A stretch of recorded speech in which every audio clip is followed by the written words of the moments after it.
Hey, I like the new digs. This place is cool. Yeah, it's not too shabby, right? Yeah. We're sitting in Not bad. category 10.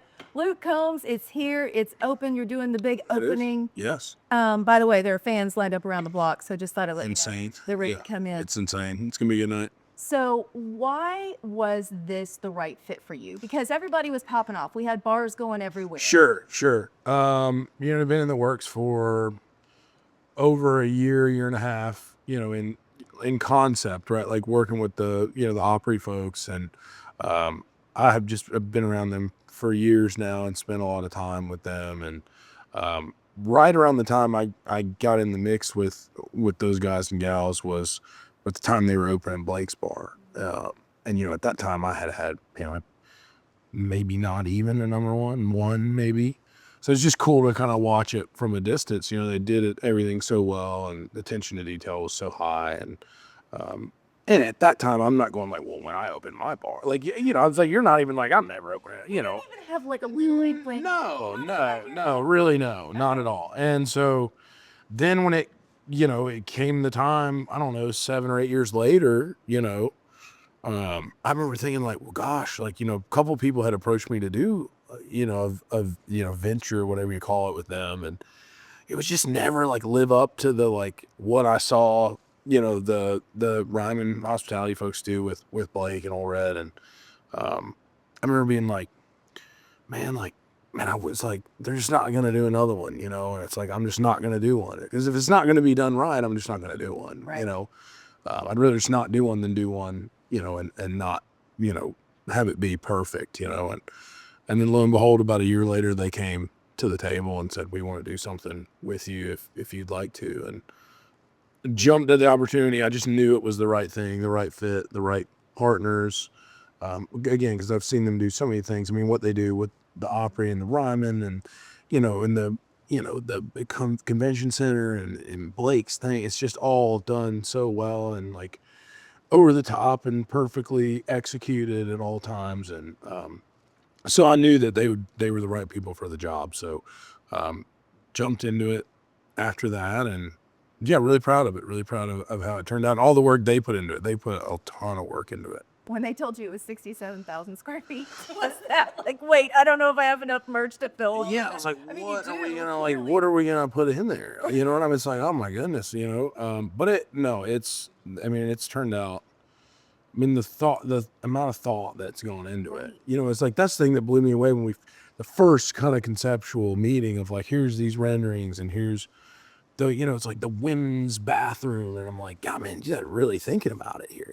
You know what I mean? Like, I would just pop a toilet in there and we're good. You know what I mean? But it's like, no, it's like, I mean, every turn there's been thought into every single thing. So it was, it was done perfectly, I think. Well, we've got all these different areas that Sure. people can find their own little space, whether it's downstairs and they're dancing or Yep. it's here in the still. Yep. What's your favorite spot? I mean, this is going to be it from the still is it for me. I mean, the rooftop is, unbelievable. A view of the So solar 4th of July. Yeah. Oh yeah. New Year's, Yep. Mayfest. I mean, because it's all happening, kind of right here, and kind of the only place with a view of it too. It doesn't hurt. You know what I mean? So Well, that's that worked out real well for us. But the still for me is, the still is what I call my green room on the road. So this was kind of modeled after that. Obviously, my green room on the road is not this big, but it's got similar vibe wise. This is kind of what goes on in my green room. And so when I come here, this is usually the place that I go. It's just nice bourbon and, kind of quiet. It's like, it's crazy because there could be 1,000 people line dancing like 30 yards away and you don't even hear it. It's like you're in your own space, right? It's a crazy the way that they've separated everything, but it all still feels congruent and like it all works together. It's like it's an art form how they make this stuff work. And so that's how I knew I wanted to work with them, because they're so good at it. I saw we had wings over here. Is that your favorite thing on the menu? What's your favorite thing? Favorites probably the trout, which is really? but I wouldn't. That's probably not a great bar food like for most That folks. doesn't come to mind if I'm But going to a bar. it's elite. If you come here, you have to try it. But I do love wings. Are like my favorite, like kind of bar food. I love it. I mean, I love who doesn't love burgers and fries? You know, obviously that's not far behind, right? But wings, I wanted the wings to, for me at least, be the focus of. You know, I just feel like there wasn't a lot of great wing places in Nashville. You know, I was trying to think of like what's something we could do different or better than anybody else, and I felt like there was an opportunity in the wing space. I love going out and getting wings, and it's just never that place I thought of here Do you do hot? in town. Do you just do mild? Any of them. Okay. There's not a wrong Will flavor. You do nuclear? That's I mean, I would. I don't know how much I would enjoy it. You know, I think out of sheer pride, I would go like insane hot. Like if I had to, you know what I mean? Like, you know, if we're doing hot ones or whatever, like I'm going to go there. I'm going to finish it out. Sure. You know what I mean? But I don't know. I don't know how much I'm going to be like, man, I'd love to rip those down again. I don't know. I just don't know that that's happening. I love it. Well, let's talk a little bit about Stagecoach coming up. I'll be out there with you. How is that set up for you? Do you come up with a whole new set list? Do you try to stay what you normally would play, or how do you build a set list for something like that? There's always for those, at least for those really big festivals, I think you always try to do something cool or different or make an interesting moment happen. So yeah, I think you never know what could happen out there. I mean, I think, really Coachella is kind of the festival that felt like, the Bonners of the world, where it's like these big artists collab, like moments that are different than other festivals. So yeah, I got some stuff up my sleeve for that, so it'll be good. So we might see somebody special? We might. You never know. Couldn't say. I couldn't say.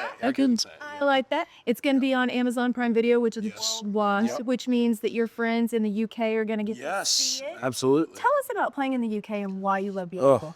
It's the best, and I mean, the UK, Australia, I mean, it's these markets where, I'd say 10, 12 years ago, people weren't just, at least in the country space, weren't really going there, and we made it a priority to go and build those markets. We always knew we wanted to do that if we had the chance.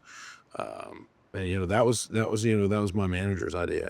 He's like, we should go and do this. No one's done this, and it's really worked out for us, man. I mean, the fans over there are just so diehard, and they're always asking for us to come back. They've always been so supportive, and they're always so excited for the shows, and have always just had a really great turnout for us. So I love going over there, seeing places I never thought I would see, and doing what I love at the same time. It's not a bad gig. Well, we're in busy season right now. We got ACMs coming up. Yep. Congrats on the nominations, by the way. Thank you. This being the 60th, we're going to have a lot of legacy artists that are going to be there, which is going to be phenomenal and so much fun. Sure. So if and when you win one of those awards, which legacy artist would you like to be on stage giving you that award? God, if I could pick anyone, you could just pick anyone. Oh, gosh. Should have been the universe. It's hard not to say Vince. I'm a big Vince Gill guy. I'm big time, I mean, he was like, inducted me into the Opry and stuff, and he's just like, anytime I'm around him, I'm like, that's my guy. You know what I mean? It's like, it'd be hard to not do Vince, That's what I'd go with. I'm going to go with Vince. Yeah. All right. Well, good luck. I hope everything works out. Thanks for inviting us to your spot. Absolutely. This place is great. Thanks for coming. Category 10, open for everybody. Come on. Let's go. Have the fish. Have the trout. Have the trout. That's so perfect.